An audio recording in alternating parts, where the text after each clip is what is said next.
it's very honorable and of course very disturbing to be linked to Albertus Magnus in any sort of ways, especially on a topic which is certainly not a topic that he would have had to absorb, namely governing the climate, which is the topic of today. What I'm going to do is, of course, not to mention and speak of the climate conference as a political scientist, but to try to interest you as a political philosopher of nature. That is, what happened when we have to deal with topics which have really no connection with the topics of the past, because now we have to absorb all those elements which were formerly about nature, non-human, as I call them, and as the rector and Professor Speer reminded you of. What I'm going to do is a three-part talk, which goes from more and more to more and more practical question, and I'll start with something which might look very abstract, a problem of political philosophy of nature, and then I will spend some time on the difficulty of this question of how to govern the climate, because as you know, there is this big event in December in Paris of the climate conference, the COP, and every time there is a COP, some hope are being sort of arising, and some disappointment is also prepared, unfortunately. So this is why, in a very, very practical way, in the third part, as the rector anticipated, I will use the example of a simulation we did to draw a few lessons on how we can deal with it. And I don't have a written paper because all of those things happened 2 weeks ago, and I hope you will accept my English, and I put a lot of things on the slides so that it's easier for you to follow. Now, the first part starts with a question which I cannot possibly develop too much around this notion of the Anthropocene. The Anthropocene is a geological label, but I will use it in these lectures as a political philosophy question. The Anthropocene, and I don't know how much is it known in Germany, I'm sure it's known among the scientists among you, or those who follow the excellent demonstration and exhibition which had been in Berlin last year, the Anthropocene Observatory. It is a term which in fact is exactly the sort of thing I've been working on for 30 years, namely the connection now explicit, understood by everybody from geology to economics, about the link between the humans and the non-human at a scale and at a dimension and at an intimacy which, of course, no one had anticipated before. In my wildest dream, when I was starting in laboratory life, mentioned earlier by Professor Speer, I could not imagine that I would live old enough to hear and read these things in Nature a few months ago, which is the Human Epoch defining the Anthropocene, and having this strange image coming on the cover of Nature, the sort of image which was, at the time when I started my study, a nightmare for the scientist I was studying, namely the mixing of social, cultural, historical, and scientific things together. I was, at some point, even though people never actually read seriously what I was writing, called a relativist. Now, what is this? It's called the Human Epoch. It's on the paper called Nature, and it's invent this strange character which is more than a hybrid, but a sort of fusion of all sorts of things. You can see nuclear plant, you can see forest, you can see caravel from the colonization, early colonization, all mixed up with the ground and the underground and the mining in between. So now I take as absolutely obvious that the question of the Anthropocene summarized what was at work in the science and technology studies for many years, namely that we have to deal with those hybrids in some ways. The problem is that we don't have a politic that goes with it. So we are exactly at the same sort of situation where we were in the 17th century when the notion invented by Thomas Hobbes in the famous frontispiece of the Leviathan was trying to invent a new definition of a polity, a new definition of a sovereignty, a new definition of a territory, and of course, a new definition of the interpretation of the Bible to avoid the religious war. Remember that Hobbes was trying to find a solution to the religious war, and also an interpretation and an exegesis of a scientific truth.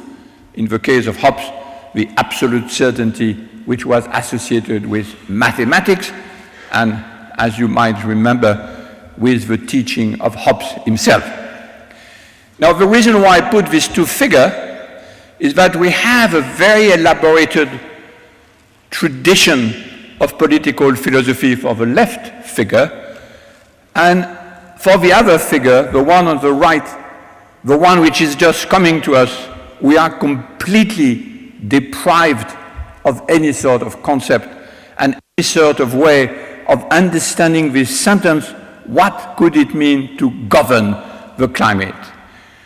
You remember that in Hobbes, the state was out of the state of nature. It was the way to get out. An order by law invented by the polity and the great Leviathan. And we are moved on the right, not in a state with a big S.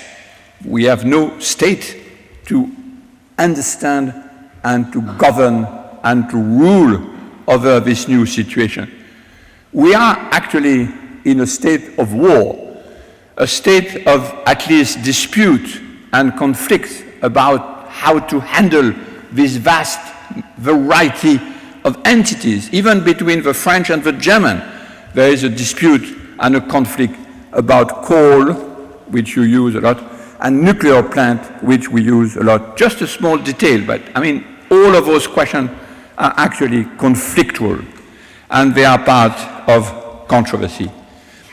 There is, of course, something like a political movement. There is a vast number of people who are trying to make political those issues. You see this is from the demonstration, the biggest demonstration in Manhattan in September 2014, and you see some people who ask climate action now, stop wars for oil, and especially this slogan, which I like very much, which says, we know who is responsible, which is a way of attributing a political finger, directing a political finger to those who are responsible, which probably in this case are the big oil and coal companies. What is so interesting is that we have a political movement, but we don't know how to handle them at the level of a state. If by state we mean something which would have the same organization, the same definition of sovereignty, and the same span as the Leviathan invented in the 17th century. Why? Because there is no overall dome, there is no overall authority which can adjudicate those disputes. We may actually believe that when we are working against the nuclear plant, or for the nuclear plant, or for the maintenance of soil, or against the disappearance of species, that we are actually sent by a sort of overall authority. But the problem is that this overall authority, none of them is actually recognized as such. There is no even virtual world government, and of course this is not what the Conference of Parties, which I will study in the next part, is about. There is no world government who can say, you do this, you do that, you Germany, you stop using coal, you China, you stop using coal, etc. There's no way to be to have a word government. We don't even manage to have a word international criminal court. Nature, and that's a great surprise, and of course something which had been discussed in the medieval age and probably a lot by Albertus Magnus, nature does not unify. And that's a great discovery of an ecological dispute. It's not because you allude to nature that people would agree and say, yes, yes, yes, to defend nature we should do this and we should do that. When nature speaks, she speaks very silently or very disorderly. What about science? Well, science had long been the idea that there would be a sort of undisputable set of laws. This is actually, of course, the idea of Hobbes himself. But something very interesting happened on the way of this sovereignty of science, capital S, and that's called climato-skepticism, which is an artificial building of dispute around scientific authority, which of course did not modify any fact about the climate and the danger of the situation, but had the effect of debunking the authority of science, capital S, as a possibility of establishing order and authority on those questions. So we cannot say, science says thus act.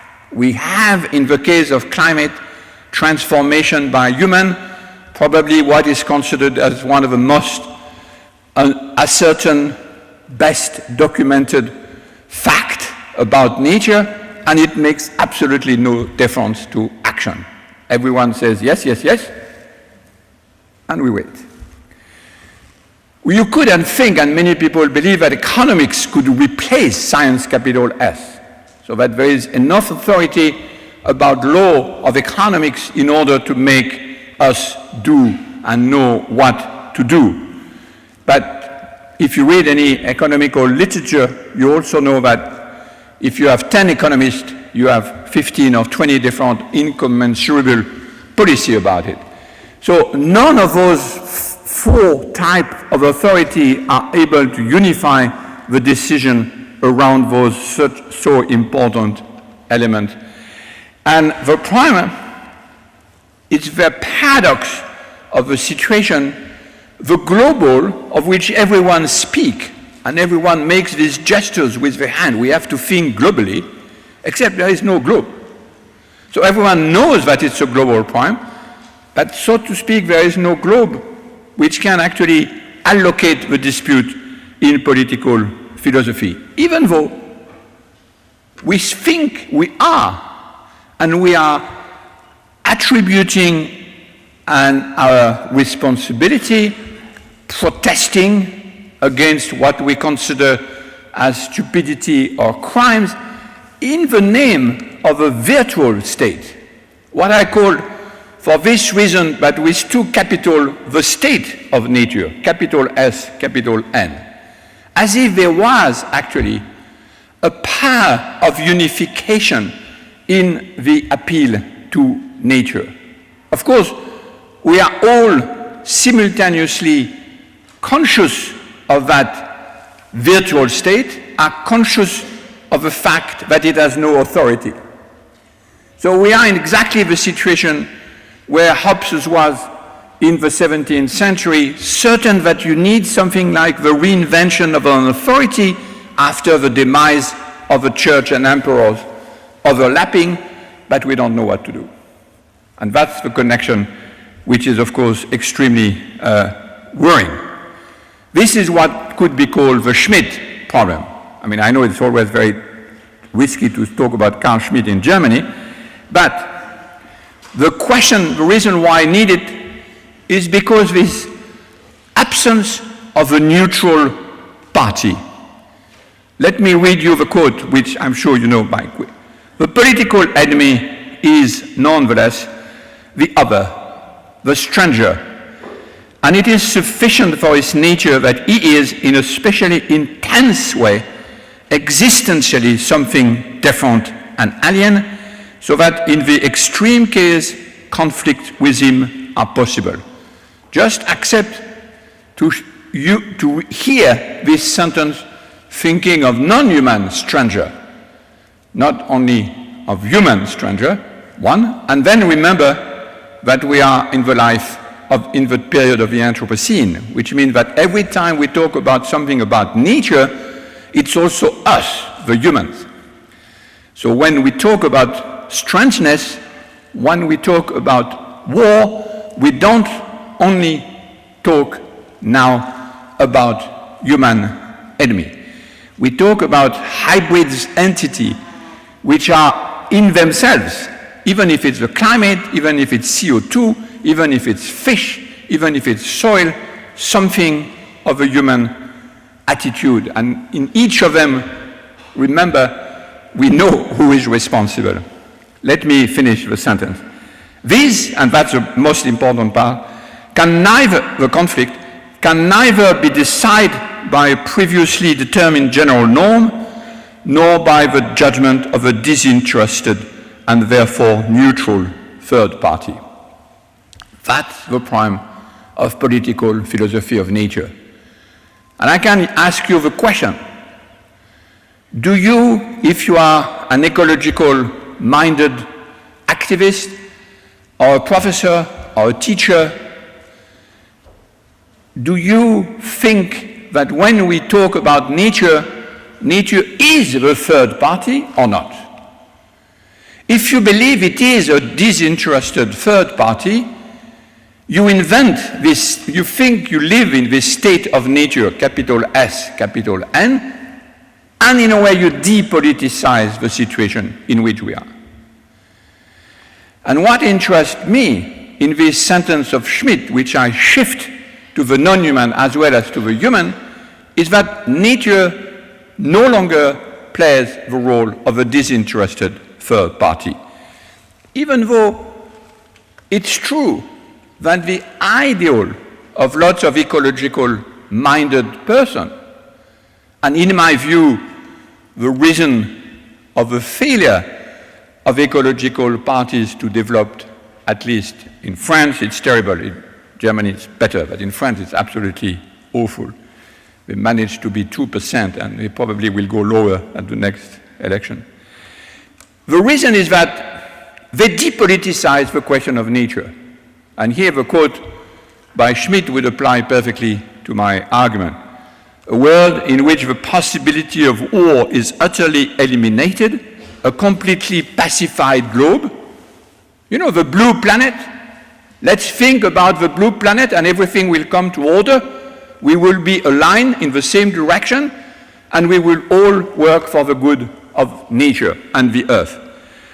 A completely pacified globe would be a world without the distinction of friend and enemy, and hence a world without politics. So the question is really this one: is the line that you follow in your interest about ecological question going to the depoliticization of the situation? That is, you imagine that there is a world which actually could unify all of us? Or do you basically accept that there are conflicts every time we talk about nature? Then that's what I mean by out of the state of nature. So back to the 17th century, the question which is raised by all those questions of climate is this: are we in a state of war or not? The whole invention of 17th century political philosophy, and here I have to simplify obviously, is we shift out of a state of war, religious war, war of all against all, to the Leviathan, to the state, and law becomes what nature cannot give. Remember Hobbes, how come that nature has not made us more friendly to one another? Because law is what we do. But now we are in a different situation. Now we are out of a state. The states cannot agree on anything about what other encompass them, and we are back at war. Not only the states are at war with one another. There is a famous book by a German historian called The Climate Wars, pretty depressing book. The War of the Past. It has three parts: the war of the past, the war of the present, and the war of the future. And every time they are worse. So the question is where we are now in this state of anomie. And the question that I want to raise tonight is, how do we get out of that situation?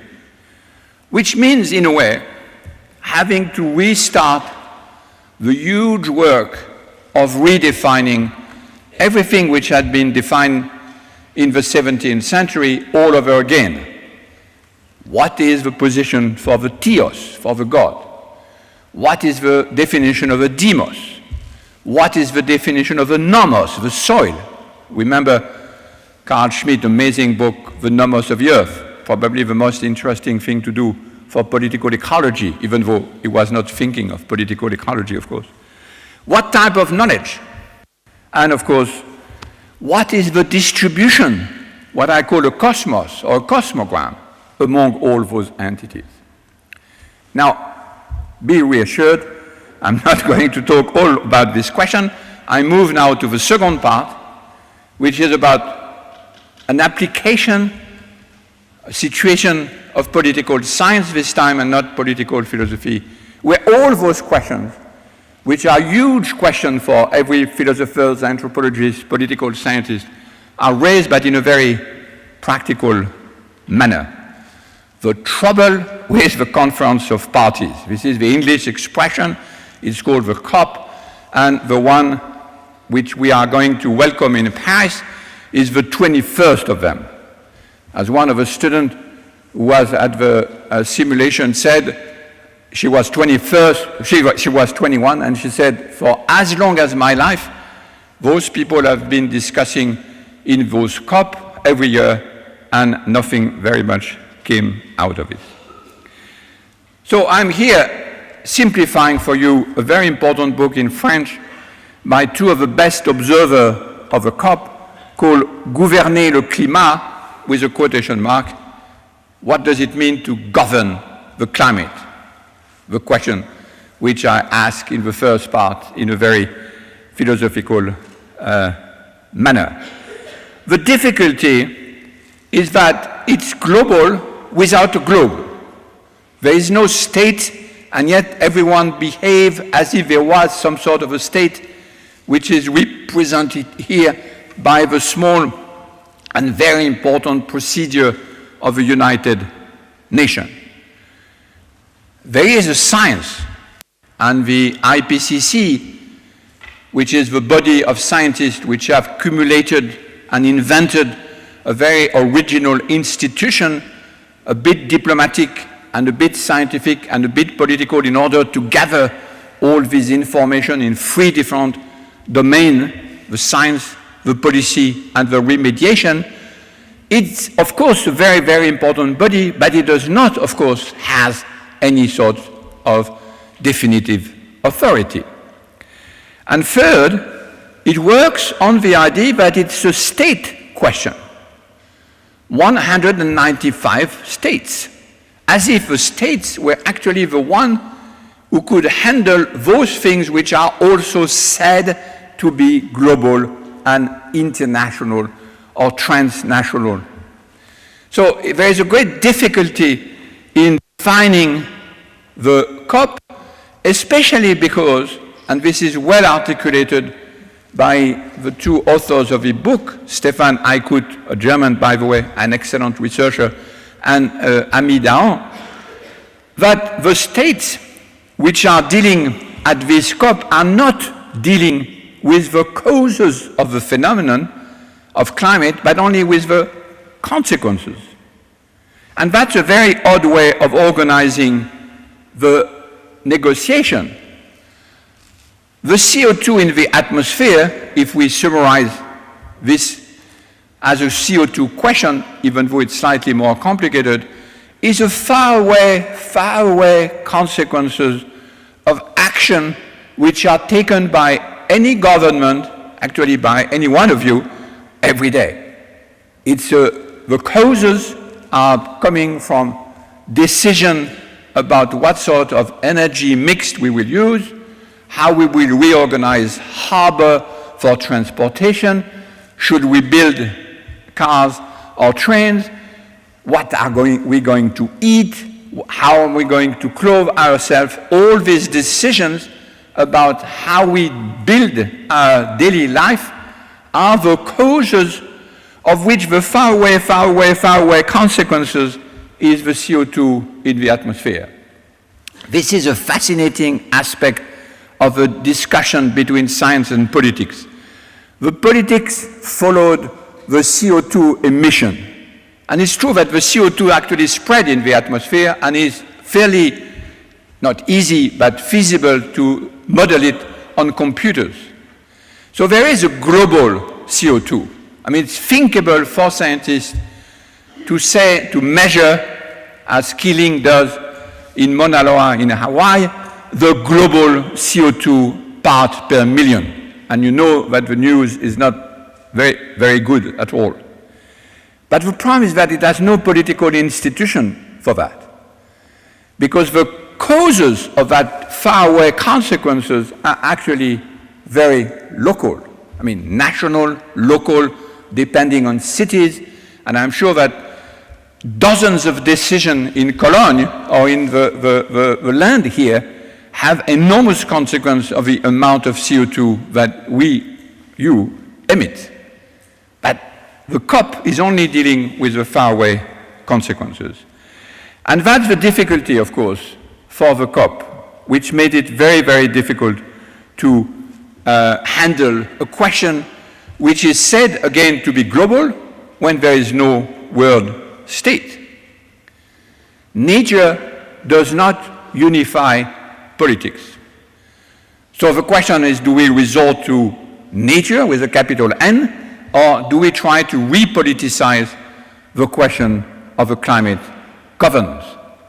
And that's the question which I'd like to deal with you in a few minutes before going to the experiment that we did. What is interesting too is that when you begin to deal with the causes, there is no common metrics for it. There is a common metric for CO2, and there is now a CO2 equivalent, even though it's not chemically CO2 which is used. So you can have a sort of metric that says you German, you Chinese, you Philippine, you have a quota, or you can calculate the amount of CO2. That's what it makes it so easy. But actually it's very difficult to have any sort of metrics when you deal with comparing the causes. How are you going to compare? Just between France and Germany, there's no agreement on how to calculate your transformation away from nuclear and our transformation into the nuclear. And every time you add that transportation and food and clothing and the way we build houses, there is no common metrics. It's a question of composition of incommensurable world, which is now open for discussion. And actually, Laurence Tubiana, who is the French ambassador and a professor in my school and with the ambassador in the real negotiation, asked all the different countries, very few have actually submitted their proposal, not to talk only about CO2 and how they are going to compensate and how they are going to stay under the limit itself, very dangerous limit of 2 degrees, but to describe the way they would imagine to build their economical world in 2030 and 2050. There is no commensurability between the description that the Chinese give of their life and those of Congo, of course. Of course, you lose in incommensurability, but you gain in imagination. And that's the part which interests the Professor Tubiana. The interesting thing, and here I'm moving toward the third part, is that when people mention that it's not only national, or nation state that can decide on all this question, they mention a large number of entities we call cross-cutting issues, which are not inserted into the boundaries of a sovereign state. And of course, it's obvious with transnational organization, but it's of course fairly obvious with multinational corporation. It's obvious with the scientists themselves. They pertain to networks which spread all over the world. It's true of NGOs. It's true of a very important phenomenon, which is the diaspora, which is itself a consequence of a globalization. The Turk in Germany, the Algerian in France, very important transnational element. And it's true, of course, of, I don't know how to call them, the former entities of nature, which have absolutely no consideration for national boundaries. Everyone knows that. So the question becomes, can we redescribe territorial belongings by taking seriously the fact that they are non-national, that they are cross-cutting? In other words, can we break the idea that there is a globe and the thing is global? We have been completely perverted by this image of a blue planet. When we saw the blue planet, we imagined that we were united. We are more divided by this image than by every other image. And those who are historians and art historians here know that this image has more to do with the God view of the globe than anything scientific. Actually, this image, there is an excellent book of that, was made of endless numbers of pixels, and it's a very, very complex achievement. I put this because, as you remember, there has been an excellent exhibition on the Olaf catalog in the Haus der Kultur der Welt in Berlin. Is this one. There are two solutions to this quandary of non-national boundaries. One is still to dream that we go up and that there will be a sort of world dome, a world a bit like the Reichstag, but a world Reichstag, big transparent dome inside which all the nations are, and which this authority is actually sending position to the members who represent, or to go down. That is, to relocalize, re-territorialize, rematerialize what it is to define a territory and the attachment to the territory. This is what I think would be most interesting, provided we redefine slightly what we mean by a territory. A territory is not bounded by borders. This is an invention which is dating from the Westphalian and the terrible 30 Years' War that Germany had to be submitted to in the 17th century. But it's a very strange way to maintain order in the 21st century. So a territory is more like what we depend on to subsist. Sorry, this is a moving podium. It's slightly disturbing. It goes down and up. Well, down is where I wanted the politics to go in. So I should be careful. It's what is limited by other territories, but not necessarily by borders. And this is a very, very interesting question of political geography and geopolitics. It has to be represented, and of course it has to be defended. That's the old idea of a territory. So the question which is raised now, and I don't know how many of you have actually worked on that, but I'd like to get the ideas, is how do you represent those territorial limits when they are not like the one on the right, the one we know very well, that is the classical, let's call them Westphalian definition of what is a state and how they actually have borders, and we know how terrible they are and very artificial in this case on the right, or they are something which we have called networks with the difficulty which we don't know how to represent them visually in any clearly interesting way. So the problem now goes down to a very simple but highly, in fact, complex matter. How do you represent overlapping territory? So you see what I mean is that nation-states define their territory, Australia, America, Russia.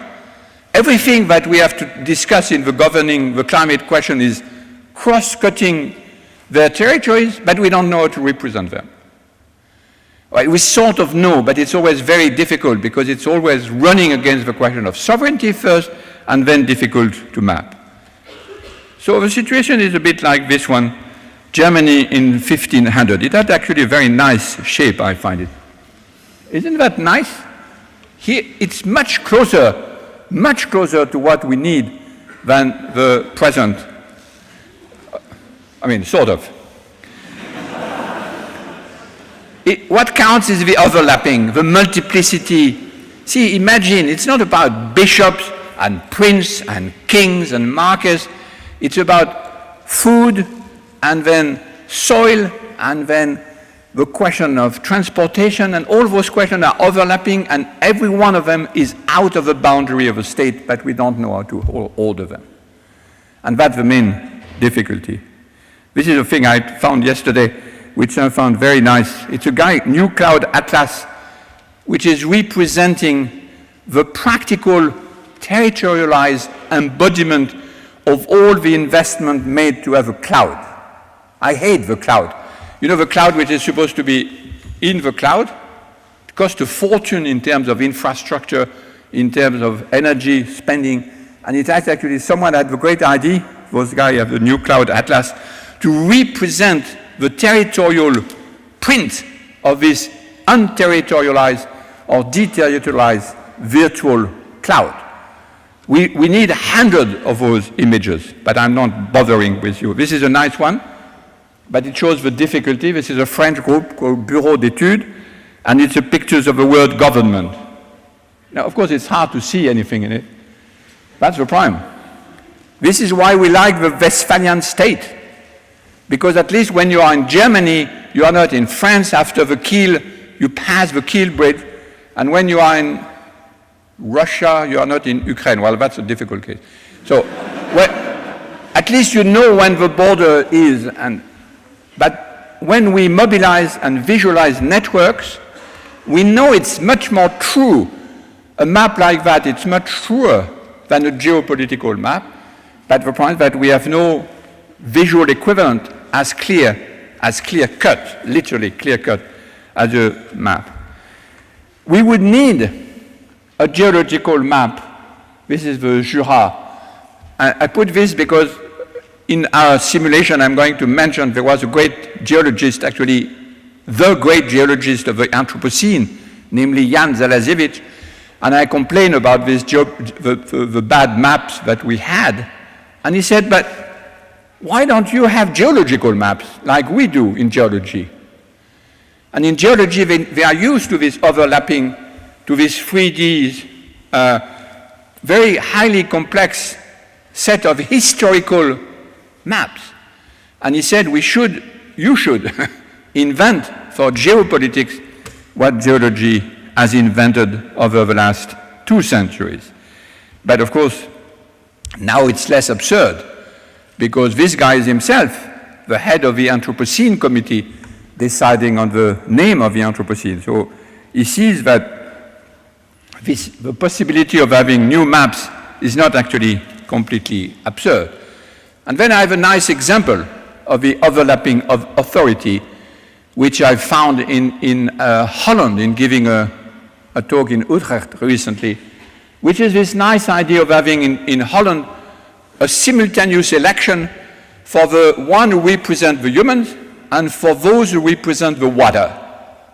And of course, in Holland, you have no difficulty of understanding why the water is being represented, because if a guy makes wrong calculation, the Dutch just disappear underwater. So the authority, the notion of a double authority on the same soil, on the same land makes a lot of sense in Holland. And when they vote for one election of humans and one for the election of a, I'm not sure how you say, Waterschappen of some sort, which is a nice way. See this old idea, which I'm sure Albertus Magnus wrote about, that on the same land you have a Pope and the Emperor. This is very odd. Ah, there is a button. Oh, okay. Okay. Now I've made it out. That you have the same land, the Pope and the Emperor, not in separated not in separated bubble, but on the contrary, exerting different authorities on the same land. That's the key to the question. Okay, do I have a few more minutes for my third part? Now, first part, political philosophy. Second part, the real COP. Now, the real COP, I mean the simulated one, which is an exploration of the alternative procedures. And here I will speak with some exaggeration and excitement because we did that 2 weeks ago and it was a great moment. I don't know if you will share my excitation. We were in a theater, and this is very important for reasons which have to do with the link between the art and the political theory I mentioned before. The theater is called usually the Théâtre des Amandiers, but it was actually debaptized and renamed itself the Théâtre des Négociations. And it rearranged entirely the whole surrounding to welcome a series of students who were designed and elected, well, quasi-elected, to represent entities which were doing a mock-up of a Paris conference 8 months before the real one, but as the rector kindly reminded us, with alternative procedure. So there was, of course, it's a simulation, so we didn't need the 185 nations. We had only 40 delegations of 5 students, a secretariat, and every entity had every delegation had 5 members. One of them was represented government or quasi-government. Another one was representing economical interest. Another one was representing science and soil, basically, I mean, a piece of land known by science. A fourth one, the civil society, and a fifth one, which, depending on which delegation was chosen. Now, of course, it would have been of no interest to reproduce the COP, the one I mentioned in the second part, because it would have reproduced all the limits which I mentioned to you, only nation state, all discussing with the same system about the faraway consequence of their action without taking the causes into consideration, and especially without taking the cross-cutting entities into account. So, why doing this in a theater? Now, you remember Hobbes's frontispiece in the Leviathan. Why did Hobbes ask a friend of the Abbé Niceron to draw the frontispiece, which is so powerful? Because you need to represent the composition when you invent a new political body. And this we needed to do as well. We needed to represent the political body by fiction. When you are in a theater, you can simultaneously dramatize and de-dramatize what is at issue. And this was a very powerful way. You can have a lot of freedom in the simulation, which we would never have before.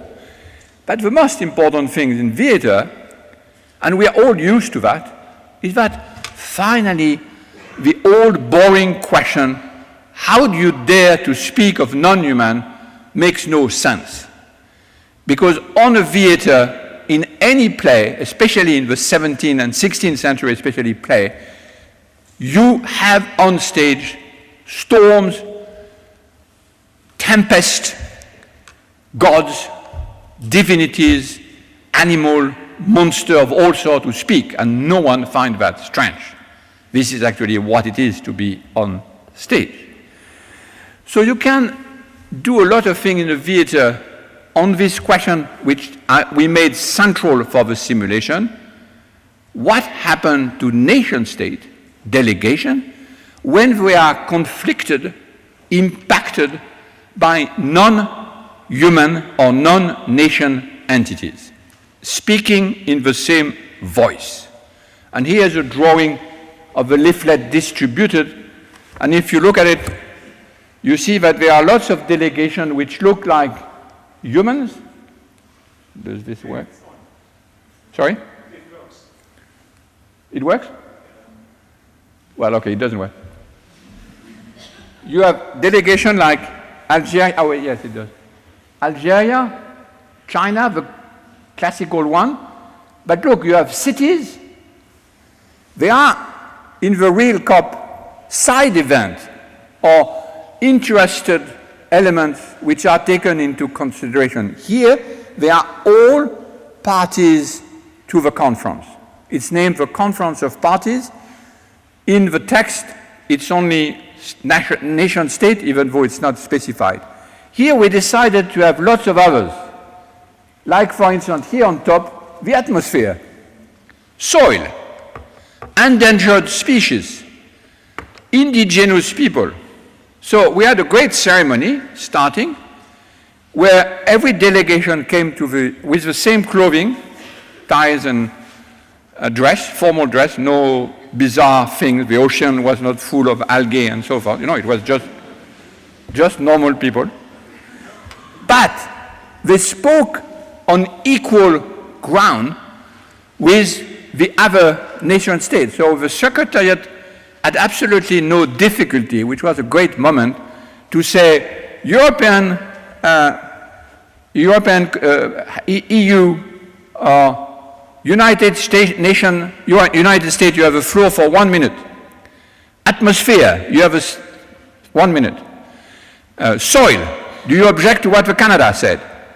Australia, do you object to what the atmosphere says? And so the negotiation actually began to represent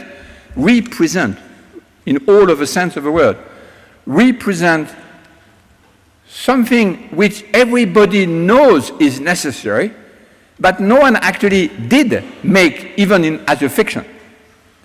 Not by using Baroque type of fiction, and that I think is one important element, but using very classical United Nations principles. So here you see some of the assembly. United States of America is close to international bodies. Both ladies here represent endangered species, and this one I like very much because they were very influential in the negotiation, is soil. So the negotiation becomes very tense because every time the United Nations of Canada took a decision, soil said, you are impacting on our definition of territory.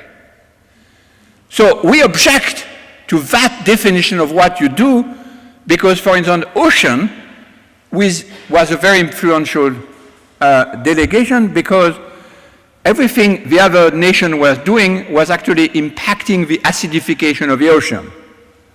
And I don't know if you know that, but the acidification of the ocean is even worse a threat than the atmosphere climate increase in temperature.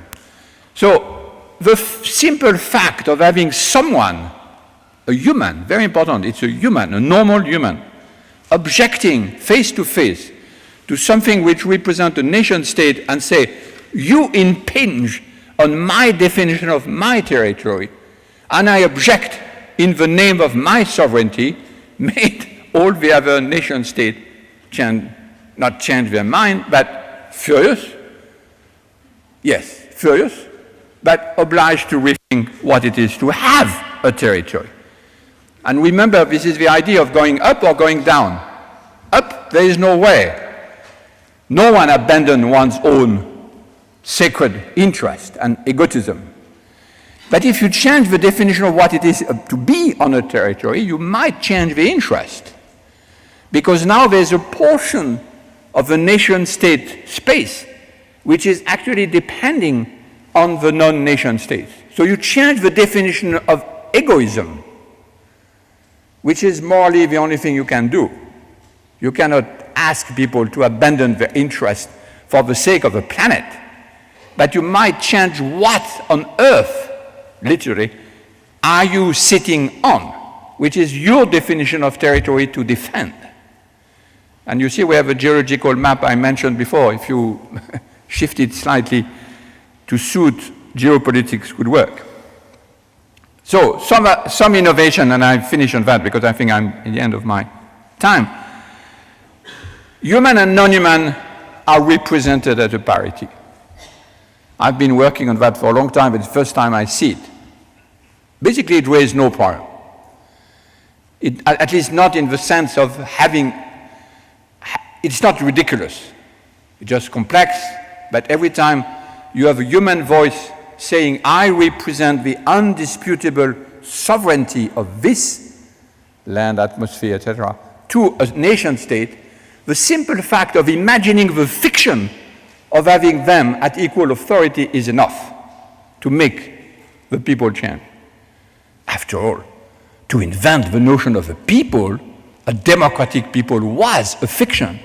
No one would have thought that before the 18th century, really. I mean, you need a powerful fiction to make that feasible. So it's not the fiction aspect, which is the problem. But more interesting than that, it was not about nature. It was not the old idea, could nature be represented by objective forces? They were not objective. They had their interest. They were partial. And the ocean and the soil and the atmosphere didn't have the same interest. So nature was actually de-aggregated, which is very, very, very important. Nature does not unify, then you should not have representatives of nature. Scientists were spread in every delegation. They were not outside having a voice, which anyway the climato-skeptics have deprived them of. It would not have worked anyway. They were in the delegation. And there were lots of other delegations which are mixed. Cities, obviously it's about humans, but cities are extraordinarily important and enormously influential and artificial entities as well. And I'm sure there is a climate policy of the city of Koln, which is very, very important and very different probably for the other cities and maybe from the state. So is Amazonia. And Amazonia was appropriated by 5 different states and it had different interests. And most important for the renewal of the argument is the fact that the lobbies, the famous multinational monster, had actually to be in the scene instead of outside acting inconspicuously. And that makes a huge difference, to have the lobbies inside and forced to represent and to describe their own loyalty to their territories. Of course, it's not a contiguous territory. It has the same sort of spread out and highly networky and complex position, but it's very important that when people say we have been the master of a slave, of offshore interest, you are able to represent the territory of those famous offshore. Again, re-territorialize, relocalize, reground, no outside. So, let me just show you for my own pleasure, maybe not your great interest. No, just a nice point is that this is for the German who know anything about the art. The tables were being invented by the German group Raumlabor. Some of you might know them from Essen. They had invented entire furniture in order to make possible to write and transform each of these tables into a placard when it was necessary. Okay. Sorry, I've finished. Yeah. Sad things happened, of course. The great advantage of being among states is that every state is supposed to be unified. So you have the position of India, the position of America. You are not supposed to disagree and to be disloyal to your state, even though in practice you might not have the same interest. And the student had invented a very, very strange second act, which was redistributing the delegation according to their territory and their interest. And of course, this is the sort of chaos that they were expecting, and they did get it. This is the room where we were. See, for those of you who are interested in the political art, it's interesting that we are in a theater. It is simultaneously a simulation, but on the top of here, on the balcony, you have visitors who are actually introduced by a guide who explains the notion of negotiation, what is the COP, and what those students are trying to do. So there is also a huge civil aspect of that, a public being produced who are actually watching the negotiation and being fed with ideas and information about alternative ways of running the negotiation. This is a crisis moment, fairly difficult, and I have no time to talk about the last innovation. Okay, so it's not unfeasible to have non-state voices. You need a fiction, but remember, to be a democratic people is fiction. So there's no reason why inventing other forms of representation be impossible. What you need is exactly the Hobbes problem of personification. Actually, it's the very technical notion of a Leviathan. It's embodiment of a state. But the embodiment, the notion of personification, speaking in the name of, which he reinvented after a lot of Roman law, etc., is not linked to the figure of human. Actually, he reinvented a figure of a human to be represented, a human detached from its attachment with God and with the soil. So we are just in the same situation, but reinventing other definitions.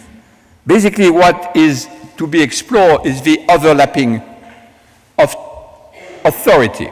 Of course, a huge problem here of how far we want to maintain the notion of undisputable sovereignty.